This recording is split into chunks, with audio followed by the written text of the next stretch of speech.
बिस्मिल्लाहिर्रहमानिर्रहीम। स्टूडेंट का जब रिज़ल्ट आता है तो कुछ स्टूडेंट को डाउट होता है कि उनके पेपर बहुत अच्छे हुए थे, जितने मार्क्स वो एक्सपेक्ट कर रहे होते हैं उतने मार्क्स उनके नहीं आते। लिहाजा कुछ स्टूडेंट अपना पेपर रीचेक करवाना चाहते हैं, लेकिन उनको अपना पेपर रीचेक करवाने का तरीका पता नहीं होता कि अपना पेपर कैसे रीचेक करवाएं। आज की वीडियो में आपको बताऊंगा कि आप अपने पेपर को कैसे रीचेक करवा सकते हैं। उसके लिए सबसे पहली बात यह है कि आपका जब रिज़ल्ट आता है, रिज़ल्ट आने के 15 दिन के अंदर अंदर आपका जो मुतलका बोर्ड होता है, आप उसमें जाकर आप एप्लीकेशन देते हैं, अपनी दरख्वास्त जमा करवाते हैं और जितने सब्जेक्ट आप अपने दोबारा पेपर रीचेक करवाना चाहते हैं उसको आप टिक करते हैं और साथ ही उसकी फ़ीस जमा करवा दें हैं। कुछ दिनों के बाद आपको जो आपका मुतलका बोर्ड होता है, जिस बोर्ड में आपने पेपर दिए होते हैं, आपको बोर्ड में बुलवाया जाता है। आपका पेपर आपके सामने रखा जाता है और पेपर में सबसे पहले ये देखा जाता है कि जो आपका ऑब्जेक्टिव पेपर है क्या उसके मार्क्स लगे हैं या नहीं, और साथ ही वो जो आपका ऑब्जेक्टिव पेपर है उसके जो मार्क्स हैं वो आपका जो टोटल मार्क्स होते हैं जो आपके, उसके साथ वो ऐड हुए हैं या नहीं हुए।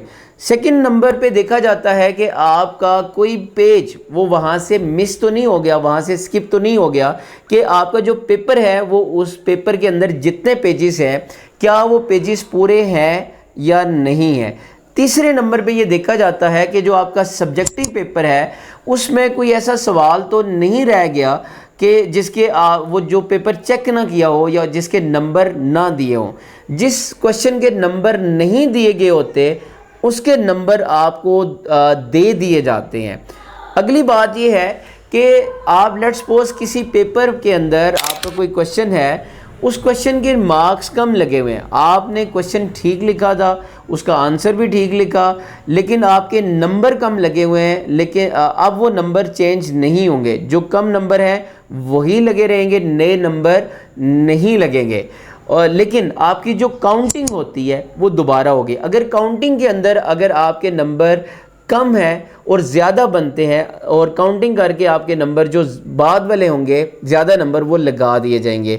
इसके साथ साथ अगर आप देखेंगे, अगर आपका जो पेपर है रीचेकिंग के बाद आपके पेपर के अगर नंबर बढ़ जाते हैं तो वो नंबर एक तो बढ़ा दिए जाते हैं, उसके साथ साथ जो आपने रीचेक करवाने के लिए, अपने पेपर को रीचेक करवाने के लिए आपने जो फ़ीस जमा करवाई होती है वो बोर्ड आपको वो फ़ीस वापस कर देता है। सो आज की वीडियो में आपको मैंने बताया कि अगर आप अपने पेपर को रीचेक करवाना चाहते हैं तो उसका तरीकाकार क्या है। उसका तरीकाकार ये है कि आपका जब रिज़ल्ट आता है, रिज़ल्ट आने के बाद आप 15 दिन के अंदर अंदर आप एक एप्लीकेशन, एक दरख्वास्त जमा करवा सकते हैं। जो आपका मुतलका बोर्ड है उसके साथ फ़ीस जमा करवाएंगे। और पेपर में हमेशा याद रखिएगा, जिस पेपर के नंबर कम लगे हैं वो नंबर ज़्यादा नहीं होंगे।